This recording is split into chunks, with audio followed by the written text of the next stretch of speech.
It is essential for আস, এটা আমাদের জন্য অপরিহার্য। হয়তো এখানে খাদ্যর কথা বলছে যেটা খুবই অপরিহার্য। ইট is essential for us dash healthy life, তাহলে হেলদি লাইফের জন্য এখানে কি বলছে দেখো, ব্র্যাকেটের মধ্যে কি বলছে খেয়াল করো, post modify the adjective with an infinitive. এই যে একটা ইনফিনিটিভ দিয়ে কাকে বলছে, পোস্ট মডিফাই দা অ্যাডজেক্টিভ, অর্থাৎ অ্যাডজেক্টিভকে পোস্ট মডিফাই করো। পোস্ট বলতে এই যে পরে থেকে আগে, এই যে এসেনশিয়াল হচ্ছে অ্যাডজেক্টিভ, এসেনশিয়ালকে কি করতে বলছে, পোস্ট মডিফাই করতে বলছে। তাহলে ইট ইজ এসেনশিয়াল ফর আস, এটা আমাদের জন্য অপরিহার্য ড্যাশ হেলদি লাইফ।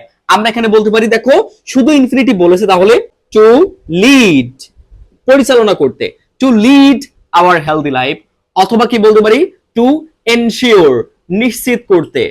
তাহলে it is essential for us to lead a healthy life, অথবা it is essential for us to ensure a healthy life.